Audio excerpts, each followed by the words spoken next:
Hey everyone, ready to take a trip back in time with me? Always. Awesome. Oh, where are we going today? Well, today we're diving deep into ancient Rome, Ooh. but not the Rome you see on postcards, Okay. like Colosseum and Yeah. Gladiators. Right. We're going beyond that Mm-hmm. to uncover some surprising, hidden, and, dare I say, quirky facts Quirky facts. about this iconic civilization. I love quirky facts. Me too. They're the best. It's fascinating how much we think we know about Rome, right? There's always those little aha moments waiting to be discovered. Exactly. So to guide us on this journey, Okay. we've got some intriguing sources lined up. Right. Lay it on me. All right, so we've got articles from Through Eternity Tours and Carpe Diem Tours, Okay. and even a blog post from Medium Ooh, interesting. that dives into some of the less glamorous aspects of Roman life. Like what? Like, how they did their laundry, Oh, okay. but we'll get to that later. I'm intrigued. Yeah, it's pretty interesting stuff. But Yeah. you want to start with something remarkable, Sure. Always down for remarkable. okay? Mm. A building that's been in continuous use for almost 2,000 years. Wow, 2,000 years. Okay. What do you think it is? 2,000 years. In Rome. Continuous use. Mm-hmm. Okay, I'm gonna guess. The Colosseum. Good guess. Yeah. But no, it's the Pantheon. The Pantheon. Yeah. And what's even more interesting is that Right. while the inscription says it was built by Marcus Agrippa, Right.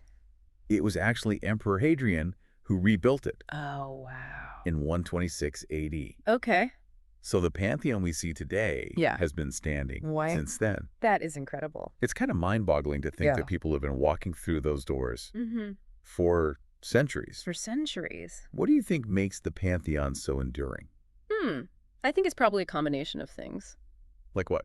Well, architecturally, it's a masterpiece. Yeah. Especially that massive dome, right? Yeah, that dome is incredible. Made of unreinforced concrete. I know. It still blows architects away today. I bet. Like, it's a feat of engineering. Oh, for sure. But I also think it's about adaptability. What do you mean? Well, over the centuries, the Pantheon has served so many different purposes. Oh, yeah. From a temple to all gods to a church. It's seen it all. And I think that flexibility, I think Yeah. that's really helped it survive. It makes you wonder, right? Yeah. If any of our buildings will last that long. I know, right? Like, will our skyscrapers be standing in 2,000 years? That is a really good question. Who knows, right? Who knows? Well, maybe future generations will look at them Yeah? the same way we look at the Pantheon. Yeah, it's cool to think about. Totally. So from one architectural wonder Yeah. to another, Okay. let's shift gears a little bit Okay. and talk about Roman infrastructure. Okay. Roman infrastructure. Yeah. And forget emperors and gladiators for a second, Okay. because their aqueducts, they were revolutionary. Oh, absolutely. Like, they really understood that a thriving city Yeah. needs a reliable water system. For sure. Water is life. And their aqueducts, Yeah. they're just a testament to their ingenuity. 100%.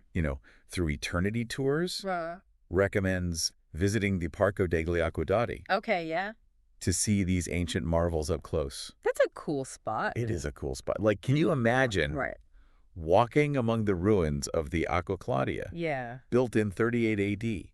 That is a long time ago. I know, right? Wow.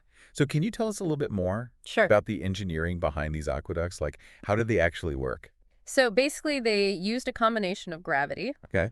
and this deep understanding of hydraulics. Mhm.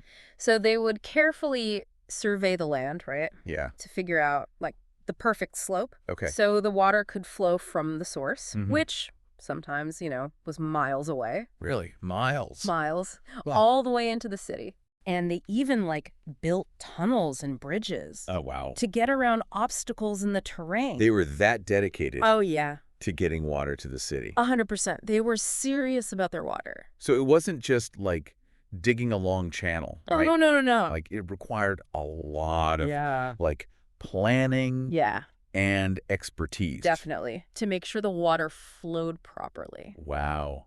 That is so impressive. Right. And you think about the tools that they had Yeah, back then. I know. They didn't have modern surveying equipment. No, it's crazy. They didn't have our fancy machines. Yeah. So they just achieved all of this Yeah. through careful observation, Mhm. skilled labor, Yeah. and a bit of Roman grit, I suppose. A bit of Roman grit. I love that. Right. That's a great way to put it. They were tough.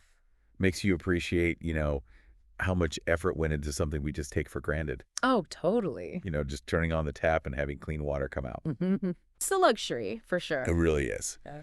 Okay, enough with the serious stuff for a moment. Uh. Let's talk about entertainment. Roman style. Ooh, I like where this is going. And no, we're not talking about gladiators in the Colosseum this time. Not the Colosseum. Ah. Oh, okay. Think bigger. Bigger than the Colosseum. All right, you're talking about The Circus Maximus. the Circus Maximus. Okay. Now, that was a spectacle. Oh, for sure. Our sources mentioned that it could hold up to 250,000 spectators. 250,000 people. I know. Wow. That's more than any modern stadium. That's insane. I know, right? It's hard to even, picture that. I know. That many people all in one place. Can you imagine? Wild. So, can you paint us a picture of what a chariot race at the Circus Maximus would have been like? Okay. So just imagine. Okay. Okay. 250,000 people Wow. packed into this massive stadium, Yeah. cheering for their favorite charioteer. Oh, yeah. You've got the thunder of hooves. Mm-hmm. You've got the roar of the crowd. Yeah. Dust swirling up in the air. That's got to be intense. It must have been exhilarating. Oh, my gosh. The adrenaline, I know. the excitement. Yeah. It must have been amazing to be there. Totally. It's so easy to think of ancient Rome Yeah. as this distant, serious civilization. Right. But they clearly knew how to have a good time. Oh, absolutely. The Romans, they worked hard, Yeah. but they played hard too. I love that. And the Circus Maximus, Yeah. that was their ultimate playground I love it. for their love of spectacle and competition. Okay. Yeah. Now, this next curiosity, this really surprised me. Okay, I'm ready. Hit me. So, we've got shopping halls today. Yeah. But imagine, Yeah. a covered shopping complex Okay. built almost 2,000 years ago. 2,000 years ago. Okay. What are we talking about? We're talking about Trajan's Market, Trajan's Market. Okay. built in 112 AD. Okay. It's an incredible example of Roman urban planning Mm-hmm. and their understanding of commerce. That makes sense. So through Eternity Tours, Yeah. describes it as a multi-level complex Okay. with all sorts of shops called tabernae. Tabernae. Okay. They had everything. Like what? Food, drinks, clothing, you name it. Wow. So it was Like their version of a mall. yeah, a Roman mall. I know. That's pretty cool. Isn't that amazing? That is amazing. So it wasn't just about buying and selling goods, right? Right. Markets were the social hubs of Roman life. Oh, okay. People would gather there to chat, Mm-hmm. catch up on the news, Yeah, see and be seen. that makes sense. So it was their version of a town square Yeah. Yeah. or a community center, but, But with shopping. with shopping. I like it. Yeah, exactly. And it's interesting to see how that concept Yeah. has endured, right? Totally. Think about our modern shopping malls. Mm. They're not just about buying things. Yeah, they're a place to hang out, Yeah, exactly. meet friends, Yeah. grab coffee, Mm, even go to events. totally. Yeah, So it seems like some things never change, right? I guess not. All right, so let's move on to something a little more artistic. Okay. I was reading about this incredible bronze sculpture, Okay. the Boxer at Rest. Oh, yeah. A masterpiece. It is? Of Hellenistic art. Right. It's so powerful. I know. The way it captures the brutality of ancient boxing. It's almost haunting. Right. The detail Yeah. is incredible. It is. I was surprised to see, a Greek sculpture Yeah. mentioned in an article about Roman curiosity. Well, it's a good point. Yeah. But, Rome wasn't just about its own creations. Oh, right. They were super influenced by Greek culture, Yeah. especially when it came to art. Yeah. They admired Greek sculpture so much. That they, collected it. Mm-hmm. And they displayed it in their homes. Yeah. Public spaces, you name it. So it's more than just Yeah. a beautiful statue. Great, yeah. It's a symbol of how Rome absorbed Yeah. and reinterpreted the cultures they encountered. Right, exactly. It's kind of how they adopted the Etruscan alphabet Right. and modified it Mm-hmm. to create their own writing system. Totally. It's all connected. It's fascinating. Yeah. So the Boxer at Rest, it's a reminder of that, For sure. a tangible reminder Yeah. of that cultural exchange that shaped Roman civilization. That's a good way to put it. Through Eternity Tours, Yeah. calls the Palazzo Massimo alle Terme, where it's housed Mhm. a hidden gem in Rome. It is. It is. Maybe we should add that to our itinerary. We should. It's not as crowded as some of the other museums. Oh, good to know. Yeah, you can really take your time. Nice. Appreciate the art. Speaking of hidden gems, are you ready to explore a side of Roman art Yeah. that most people don't even know exists? Tell me more. I'm ready. Okay. So when you think of Roman art, Yeah. you probably picture like those classic marble statues. Yeah. Like super lifelike, right? Exactly. But Rome is also home Yeah. to some of the most stunning Byzantine mosaics Wait, in the world. Byzantine mosaics in Rome. Yes. That's not something you hear every day. I know, right? That's wild. And what's even crazier Yeah. is that they're like hidden in plain sight. Wow. Okay. So Through Eternity Tours actually recommends skipping the lines at St. Peter's Okay. and heading to this smaller church called Santa Prassede. Santa Prassede. Yeah, Okay. you got to check it out. Adding it to the list. What makes the mosaics so special? Well, they date back to the 9th century. 9th century. Yeah. And they were made by these artists who had fled Constantinople Oh, wow. when iconoclasm, like the destruction of religious images, was on the rise. Wow. So they came to Rome, Yeah. brought their craft, Yeah.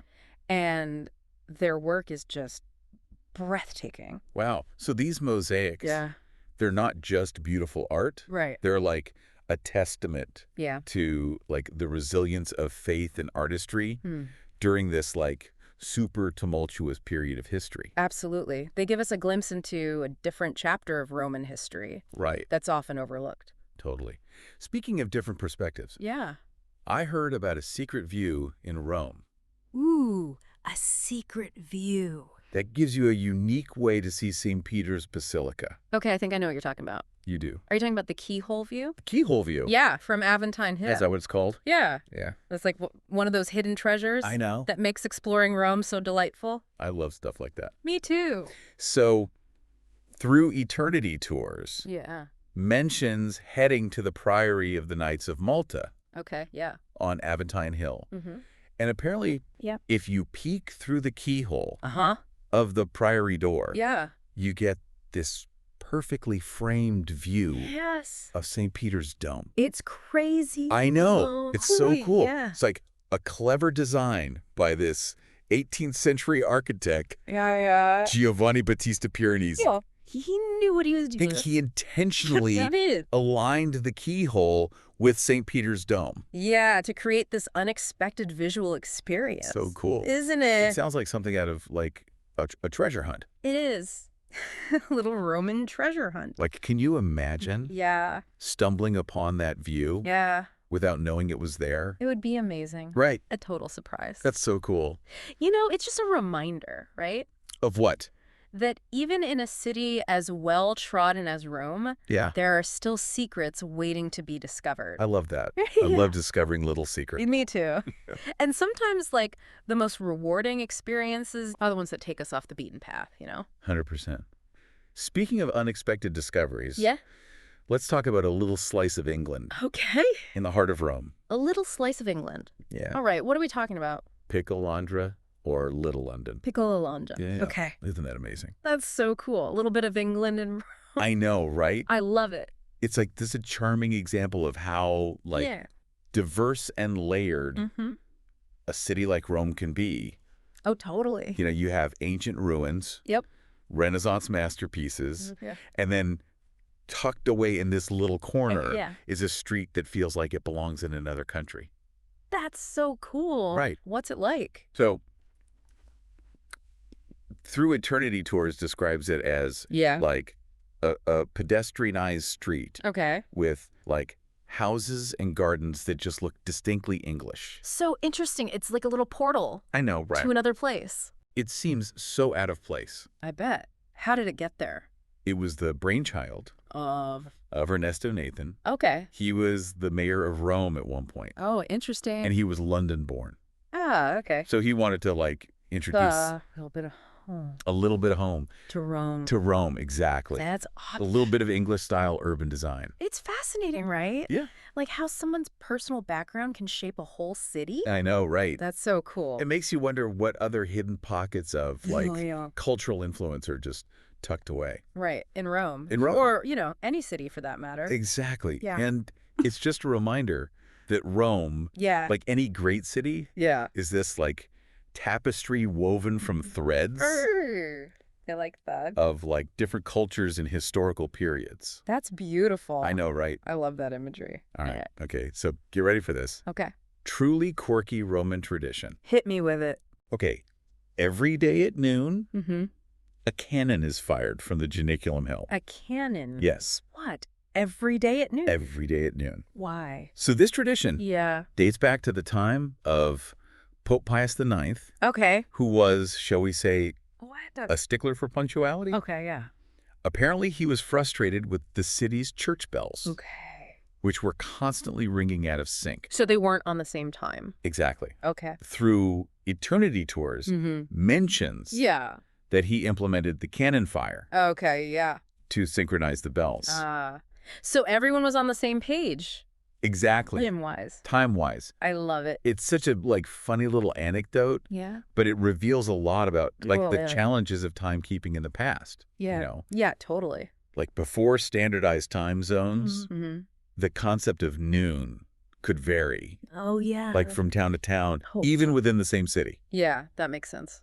It's amazing how something we just like completely take for granted today. Yeah, for sure. Like just, you know, having the same time across a city Mm-hmm. was once a logistical nightmare. It's wild to think about, right? It is. It's so wild. How things have changed. It really is. Like what we just take for granted. It's just a reminder that like Yeah.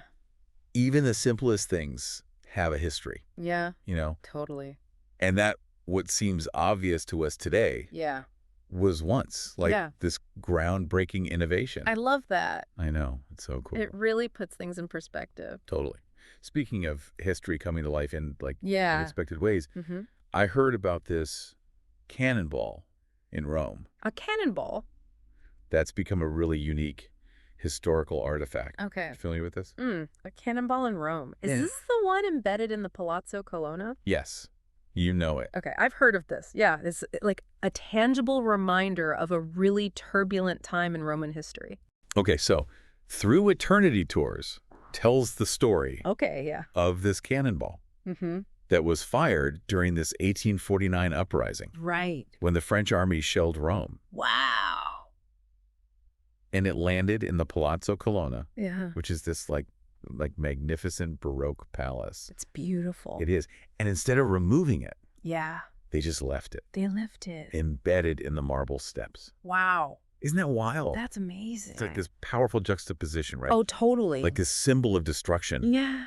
amidst opulence and grandeur. Mhm. It forces you to confront like Yeah. that even the grandest places Yeah. aren't immune to Mm. like the chaos of history. 100%. It's like a silent witness to the past. I love that. Yeah, like a reminder, Yeah. you know, Yeah. that beneath the surface of Rome's beauty and grandeur, Yeah. there's this like complex and sometimes violent history. Absolutely. Absolutely. And it speaks to this like Roman tendency, you know, to like incorporate their history into their present. Oh, interesting. Yeah, like they didn't shy away from the scars of the past. Right. They embraced them.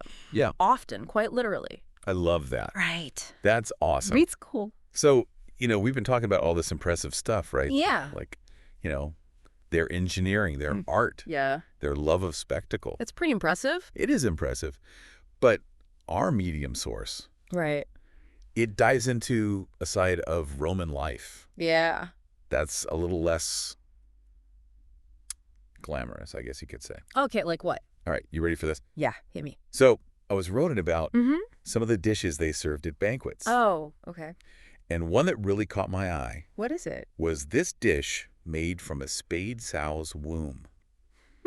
Yeah. Interesting. Apparently it was seasoned with pepper, celery seed, mint, laser root, honey, vinegar, and broth. Wow. That's a lot of flavors. A lot of flavors. I don't know how I feel about that. Yeah. You know, Yeah. I'm all for trying new things, Mm-hmm. but I think I'll stick to modern Italian cuisine on my next trip to Rome. I think that's a good call. Right. Yeah. But it's fascinating though, you know, What is?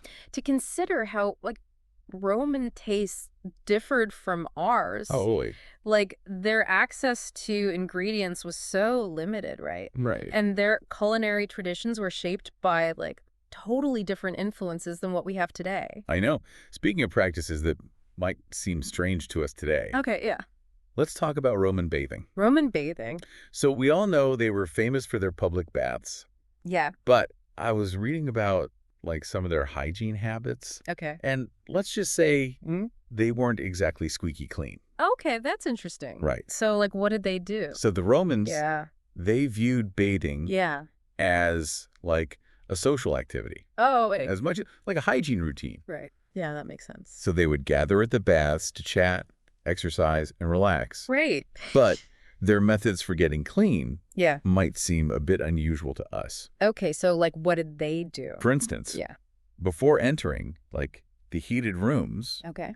they would coat themselves in olive oil. Olive oil. Yeah. Interesting. So the oil helped remove like dirt and sweat, Okay. and then they would scrape that off With this curved tool called a strigil. a strigil. Okay. Yeah. So it's like a scraper. Yeah, like a scraper. Okay. So that part doesn't sound too bad, right, eh? Yeah, I mean, that's not that weird. Yeah. But, I mean, was that all they used? Well, so here's the kicker. Okay. The oil was often reused that. for the next bather. Oh. Yeah. I mean, I guess they didn't have, like, a ton of olive oil, right? I mean, yeah, you got to be resourceful. I mean, that's true. But yeah. it does seem Yeah. a little unhygienic. Yeah, by today's standards. By today's standards, yeah. But, the Romans, they were practical people, right? Mhm. Like, they Yeah. really believed in, reusing and repurposing things. Yeah. And actually, fun fact, What? women would sometimes take that used oil Yeah. and use it as hair conditioner. Oh, that's kind of cool. Right. Resourceful Romans. Resourceful Romans, though I don't know if I'd be keen on sharing my bath oil, Yeah, I don't know about that. even with a close friend. No, probably not. Okay, so this next one. All right, this one's even more surprising. Okay, I'm ready, I think. They used urine to do laundry. Urine to do laundry. Yes. Hmm. I know, right? Well, I mean, I guess it kind of makes sense.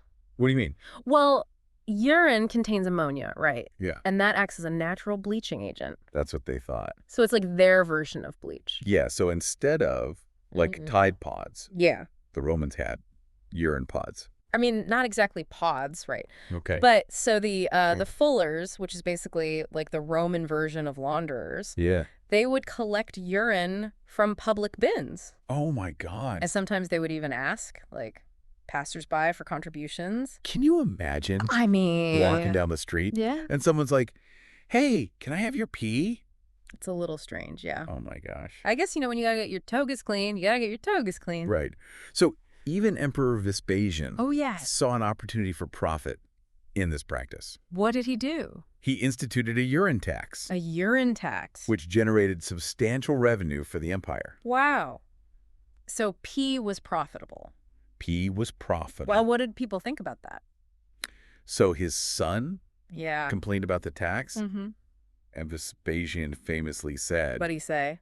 "Money doesn't smell." Oh my gosh, I love that. Isn't that great? Such a good story. I know, it's a classic. It's a classic Roman story. It's it's such a pragmatic approach, Totally. but it makes you realize that even the most mundane aspects of life, Yeah. Yeah. can have like this fascinating and sometimes unexpected history. Totally. Like, who knew pee could be so interesting? I know, right? It's a history-making I know. liquid. All right, you ready for another bathroom-related curiosity? Okay, hit me. Okay. This one might make you appreciate the invention of toilet paper. Okay, I'm intrigued. So, you familiar with the Roman sponge stick? The sponge stick. It was also known as the xylosponge. Xylo sponge? Okay. Yeah. So, what is it? This was their go-to tool Okay. for post-latrine hygiene. Okay, all right. So basically it was a sponge attached to a stick, Okay. shared by multiple people, Shared? and rinsed Oh, in wow. a trough of vinegar or salt water Okay. between uses. Mm-mm. Yeah, Efficient, I guess. I guess so. Not exactly what I would call hygienic, though. Let's just say Yeah. I am grateful for the invention of toilet paper. I'm right there with you. Modern plumbing for the win. I know, right? Yeah, no sponge sticks for me. So all these less than glamorous details, right, yeah. about Roman hygiene, Yeah. it makes you wonder, like, what were their streets like? I know, right? Like, if their personal hygiene was kind of questionable, Yeah. what were the streets like? Yeah, and so their sanitation practices, they weren't exactly Yeah. what we would consider advanced. Right, so what did they do? So while they did have, like, a complex sewer system, it was mainly designed to drain, like standing water, Okay. not human waste. Oh, okay. Yeah. So, like, where did that go? Well, our medium source Yeah. paints a rather grim picture Okay, what is it? of Roman streets littered with garbage, Oh! including, well, Yeah. you know. Oh, okay. Yeah. Yeah, that makes sense. And archaeological evidence supports this, right? Yeah. Yeah. And studies have shown that parasites, Oh, no. like roundworm and dysentery, were widespread Okay. because of these unsanitary conditions. Yeah, that's not good. It's not good. It's, Yeah. you know, it's a sobering reminder that Yeah. even, like, the grandest civilizations Yeah. face challenges that we might take for granted today, Right. you know? We have it pretty good We do. compared to ancient Rome. And it also highlights that, like, What? progress, Yeah. even in something as fundamental as sanitation, That, it's often yeah. a slow and messy process. 100%. So let's shift gears now Yeah. and talk about a darker side of Roman society, Okay. slavery. For slavery, yeah. It's easy to, like, get caught up in the glories of their Yeah. civilization, Yeah. but we can't forget that much of it was built Yeah. on the backs of forced labor. Right, exactly. So slavery was, like, deeply ingrained Yeah. in the Roman economy and social structure. And slaves worked in all sectors of society, right? Yeah. Agriculture, construction, Yeah. domestic service, Totally. you name it, they were there. Yeah. It's sad to think about.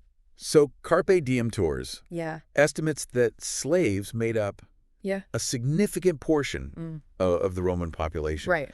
Perhaps as much as, like, 1/3 to 3/5 Wow. of Italy's inhabitants. That's a huge number. I know, right? That's a lot of It's a staggering number. And the Medium article, Yeah. it mentions the myth of the Sabine women Okay. Yeah. who were kidnapped and forced to bear children for Rome. Right. It's just like a disturbing example Yeah. of the exploitative nature Yeah. of Roman slavery. And I think, stories like that Yeah. remind us that as much as we admire the achievements of the Romans, Yeah. we need to acknowledge the dark side of their history. Exactly. It's not all, togas and triumphal arches. Right. There's a lot of pain and suffering there. Exactly. Okay, let's move on to something a little lighter. Okay, yeah. Roman fashion. Ooh, fashion. Okay, I like this. So the Carpe Diem Tours article Yeah. goes into detail About what? about Roman attire, Okay.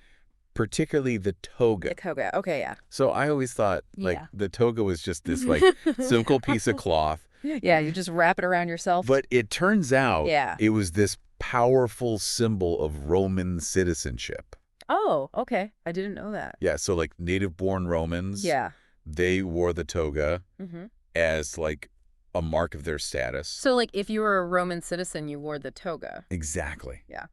And then visitors, Okay. servants, slaves, foreigners, Yeah. they wore tunics. Oh, okay. So it was like, It was a way to tell who was who. yeah, like a visual marker. Exactly. It wasn't just about fashion, right? It was about, like, Yeah. visually communicating Yeah. your place in Roman society. That's so interesting. Isn't it? Yeah, like clothes really did make the Roman. I love that. So speaking of fashion, Yeah. did you know that blonde wigs Blonde wigs. were all the rage Really? among Roman women? I did not know that. Yeah. So apparently they were, like, fascinated by, like, the blonde hair Okay. of slaves that were brought back from France and Germany. Oh, wow. Yeah. And so they would try to dye their hair blonde, Right. but, the color would fade pretty quickly. Yeah. So What did they do? they resorted to wearing wigs Wigs. made from the hair blonde slaves. Wow, that's crazy. I know.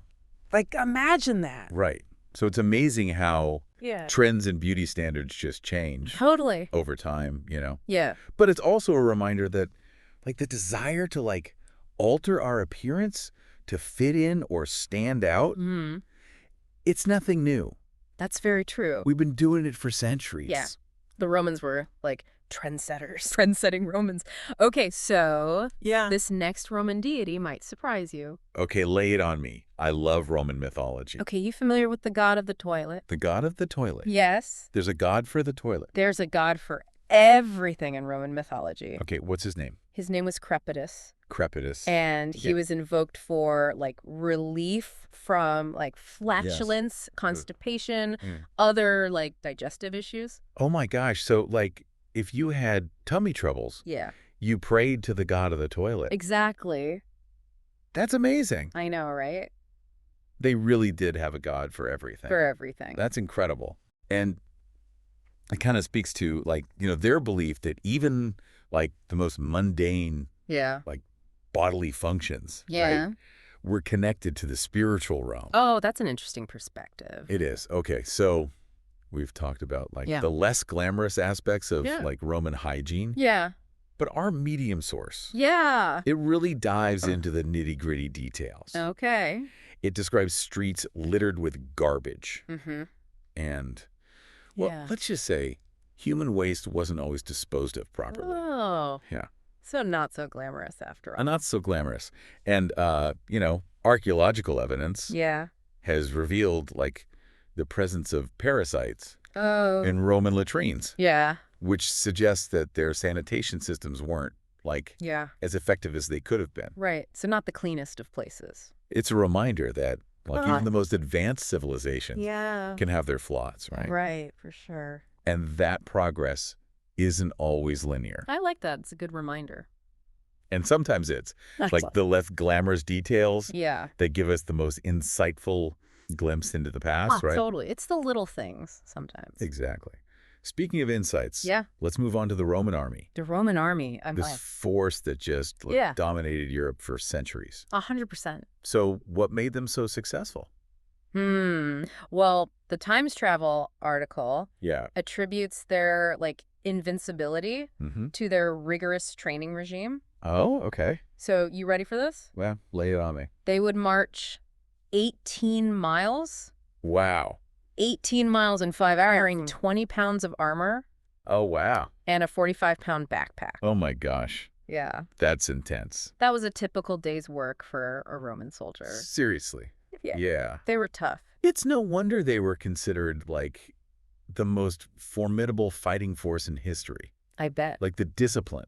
Yeah. The physical fitness. It's incredible. They were machines. The article also mentions, right? What? That Roman soldiers would sometimes poison themselves. Poison themselves? But in small doses. Okay. To, like, build up immunity. Oh, wow. Against potential assassination attempts.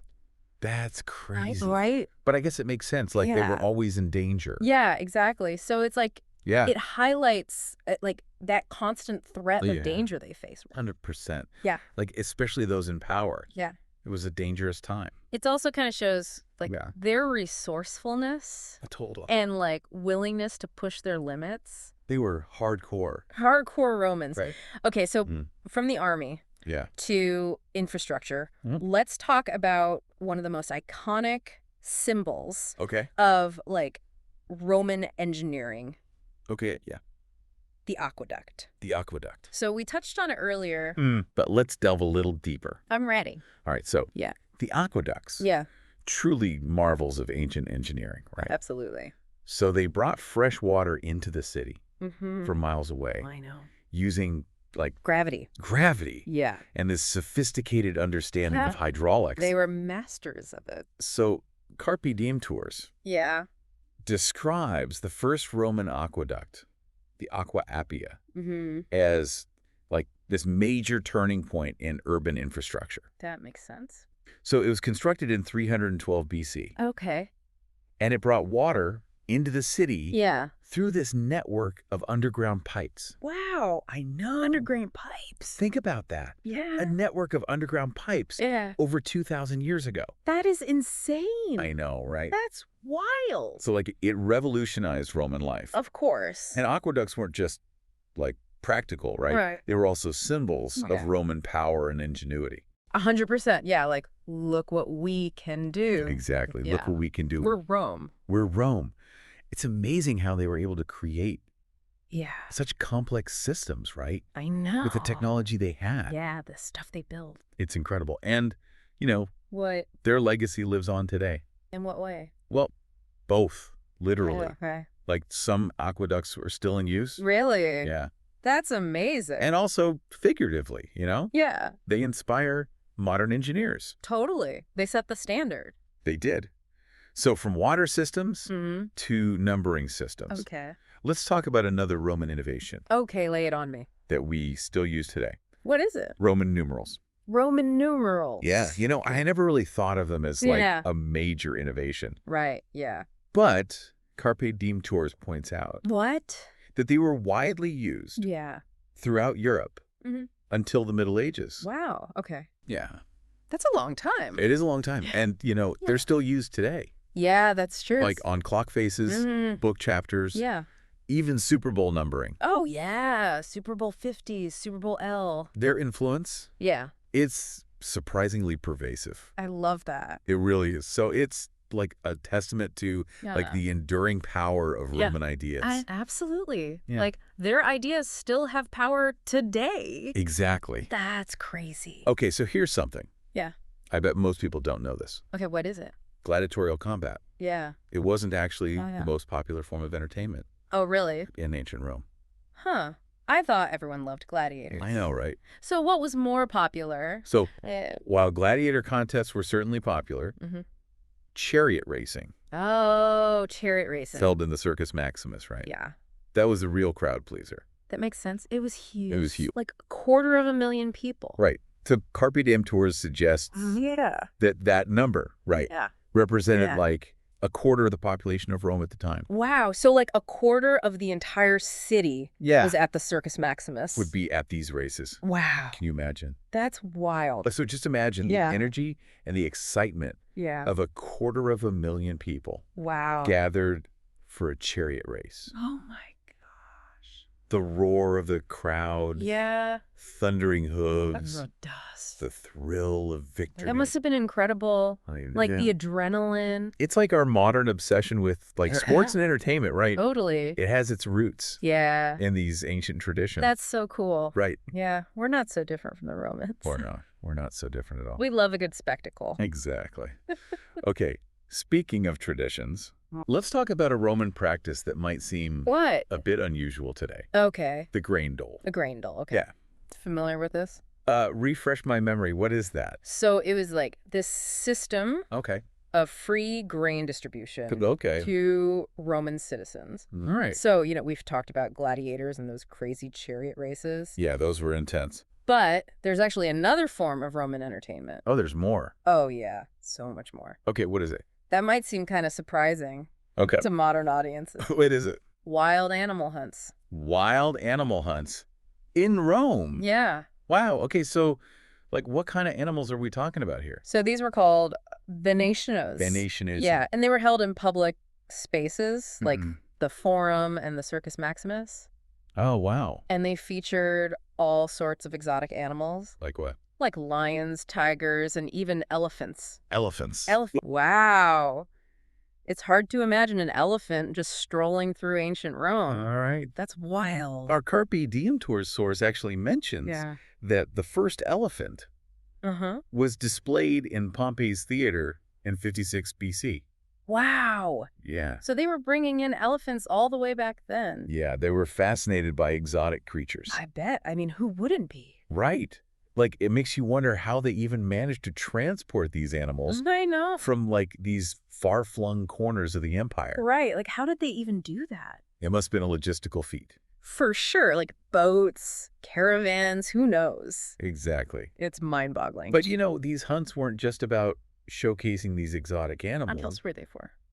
They were also a way for the Romans to demonstrate their power and dominance over nature. I see. Like, look what we can control. Exactly. Like, we can conquer anything. It's interesting, how our relationship with the animal kingdom has really evolved over time. Like, what was once considered entertainment is now viewed with, like, a much more critical eye. For sure. All right, let's shift gears and talk about a Roman invention that's had like this lasting impact on the way we travel today. Okay, I'm intrigued. What is it? The Appian Way. The Appian Way. Yeah. Okay. So it's considered the first paved highway in Europe. Wow. And it was like a marvel of Roman engineering. It must have been incredible. It was. It stretched from Rome to Capua.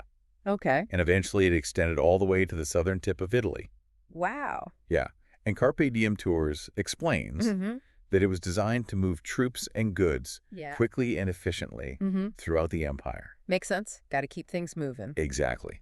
And what's remarkable is that many modern highways in Europe are built on the foundations of Roman roads. Oh, really? So their legacy is still felt today. That is amazing. Like, we're driving on roads built by the Romans. I know, right? It's a testament to, like, their skills. Yeah. Their vision. It really is. So it's just a reminder that, like, the roads we travel on today, right, are often, like, built upon the achievements of those who came before us. Yeah, it's so cool. I know, right? Yeah. We're connected to history. We are. So, we've covered a lot of ground in this deep dive. Oh, yeah. From, like, Roman food, fashion, to their engineering entertainment. I've learned so much. Me too.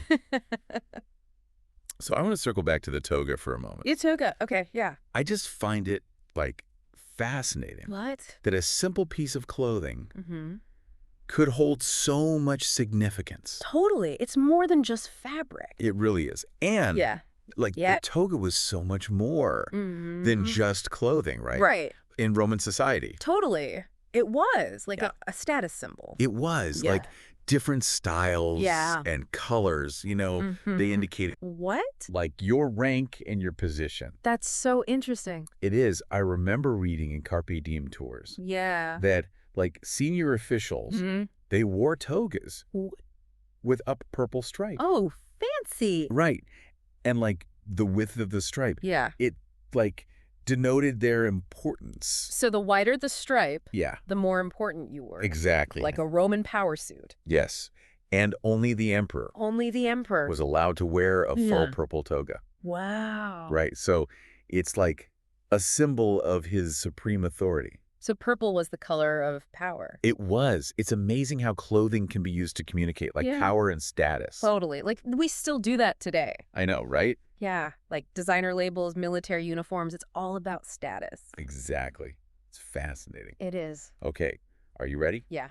For one last Roman spectacle. Always. Hit me with it. This one is truly epic. Okay. Naval battle. Naval battles. Staged in a purpose-built stadium. Whoa! What? Yeah. So they, like, flooded a stadium and had ships in there. They did. These were called Nomachiae. Nomachiae. And they involved, like, full-size ships and reenactments of famous sea battles. Oh, my gosh. That's amazing. Can you imagine witnessing that? That would have been incredible. It would have been incredible. But also, like, how did they even do that? I know. It must have been, like, incredibly expensive. Oh, yeah. And logistically challenging. Totally. You're talking about, like, finding ships. Yeah. Filling a stadium with water. Finding people to be in the ships. Yeah. Like, it's crazy. The logistics are mind-blowing. I know. So, Carpe Diem Tours describes them as elaborate and costly events. Makes sense. A testament to the Roman obsession with like grand entertainment. Oh, absolutely. They loved a good spectacle. So the first Naumachia in Rome was hosted by Julius Caesar. Oh, of course it was. In 46 BC. Okay. To celebrate his military victory. Or classic Caesar. And then later, Emperor Augustus would construct like a permanent stadium. Wow. The Stagnum. Stagnum. Designed specifically for naval battles. They were serious about their naval battles. It shows just how far they were willing to go to entertain their citizens. Absolutely. A naval battle stadium. I know, right? That is next level entertainment. Okay, so let's end our deep dive with one of the most iconic buildings in Rome. Okay, I'm ready.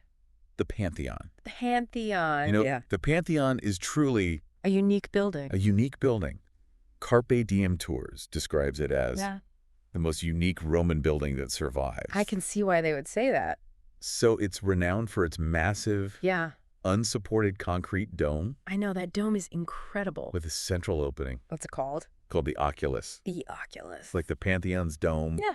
It was like an engineering marvel. Oh, for sure. Like, how did they even build that? I know, right? It's mind-boggling. And I was surprised to learn that the name Pantheon, meaning temple to all the gods, was actually like a nickname. Really? Yeah. So what was its real name? Its original name has been lost to history. Oh, wow. Which just, like, adds to the mystery, you know? Totally. It's like a Roman riddle. I know, right? Yeah. It's so cool. And it's incredible to think that a building so old can still, like, inspire awe and wonder. Totally. In visitors today. Yeah, it's a timeless masterpiece. You know, it's incredible how, like, a civilization that existed, like, over 2,000 years ago continues to captivate our imaginations today. I know, right? Like, we're still talking about them. I know. Their stories, their buildings, their culture. And as we've seen, right? Yeah. Roman history is, like, full of fascinating contradictions, right? Totally. Like, they were so innovative, but they also relied on slavery. They loved their spectacle. But they also struggled with sanitation. Yeah. It's a mixed bag. It is. It's those very contradictions, I think, that make them so endlessly fascinating. 100%. To study. Yeah. They keep us guessing. I know, right? I feel like we've only, like, scratched the surface in this deep dive. Oh, for sure. There's always more to learn about ancient Rome. Always. And as you go about your day, you know, we encourage you to, like, look for the echoes of Rome in the world around you. Oh, I like that. Yeah. Like, from the language we speak to the buildings we admire, their influence is still felt today. It's everywhere. It really is. And who knows? Yeah. Maybe you'll be the one to uncover the next Roman curiosity. I love that. Happy exploring.